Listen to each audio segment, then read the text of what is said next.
So I have another video where I go over the Streamdeck that's running this room, or running sort of like the high level buttons of the room. So we've got that little Streamdeck. But if you ever dealt with me any in the professional AV world, you know that I don't ever use the actual Streamdeck software. Like never, literally never use it.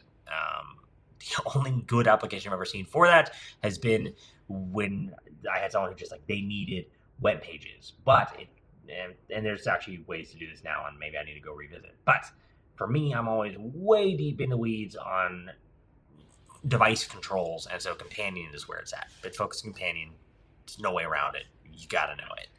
And so that's how we're running the Stream Deck. So Stream Deck showed that front end interface. Now I'm going to show you the back end interface. So here I've got those buttons up at the top, and here's how they're actually working, how I kind of built this one.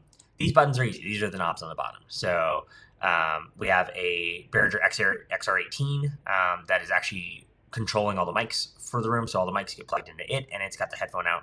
Nice and easy, super simple, way overkill of a mixer, but it's how you get the remote control you need.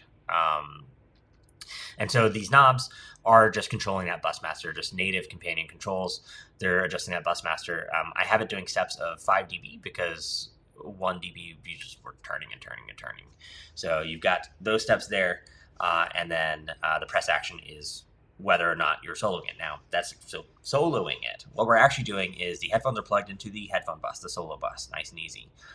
The mics themselves are feeding into stereo link pairs of bus 1 and 2 and bus 3 and 4. The reason we do that is we do stereo pairs so you can pan them. So we pan all of room A's mics to the hard left, so they're actually only going to bus 1. And then all of room B's going to ultimately bus 4. And then we can solo them into the headphones. Now we can turn on and off those different mics in groups.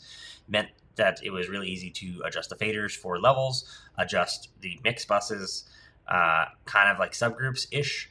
And then with the stereo panning means that I've got all my room on this side and that side, which matches my security camera monitors. And without that, you cannot keep straight who said what's talking. With it, yeah, your brain will localize, hey, this is from that side, this is from that side. You can like move the headphones around to focus a little bit. You can adjust the knobs. You got a lot of options, and it's way easier to run because you are running two completely separate rooms that could be doing the same set of paths, could be doing completely different paths. And it's actually worse if they're doing the same path because you're trying to keep track of what they have and haven't done. It's much easier if they're doing different things, honestly. But that's why we're using the solo bus and the bus masters.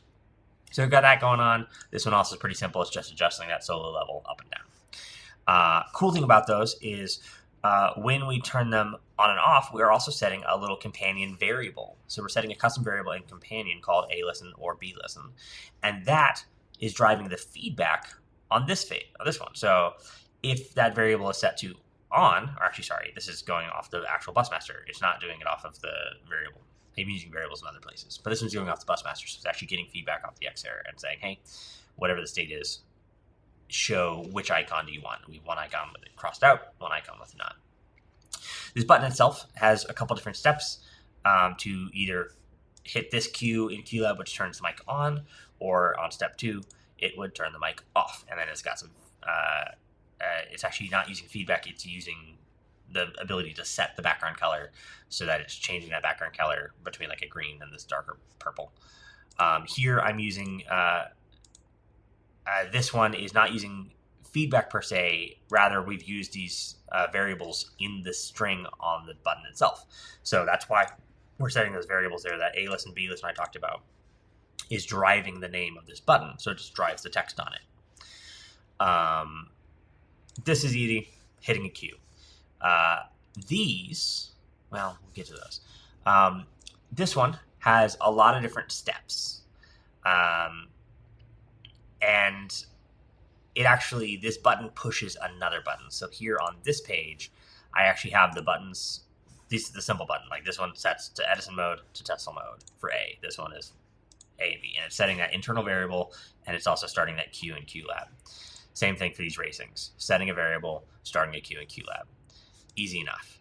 But that's happening on this page. On this page, I have this main button, and it is actually triggering that button. But by doing it that way and separating them, it lets me, depending on what state I am, avoid pushing the button. And so there's a lot of ways around how you do this and how you need to wrap it and stuff. But we have this sort of logical press so that like start rooms is changing this step of that button. Fail rooms is actually checking this internal variable. Hey, is the room active? If so, then you are allowed to do that. But if the room's not running, you can't fail it.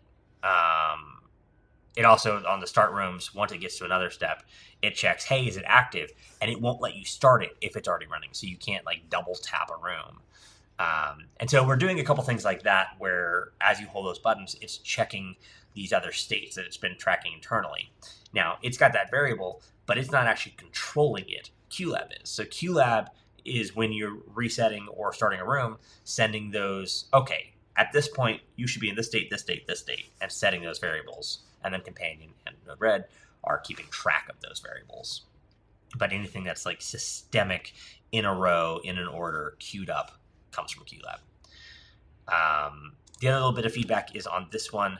I've got a couple colors and stuff, and I got these icons for the little link symbol you saw. If they're racing, they get linked. And that's just being driven by that internal variable here, which, again, was set by QLab. So that's how all these different things are talking together. Definitely check out the rest of the videos if you haven't seen them yet. There's a lot of fun stuff here. Love to talk more about it. Love to chat with you guys. Leave comments, all that good stuff. Reach out to us. We've got a link in the description for our escape room page. And yeah, we just want to talk. We like this. We enjoy this. We enjoy doing what we do. So hope you do too.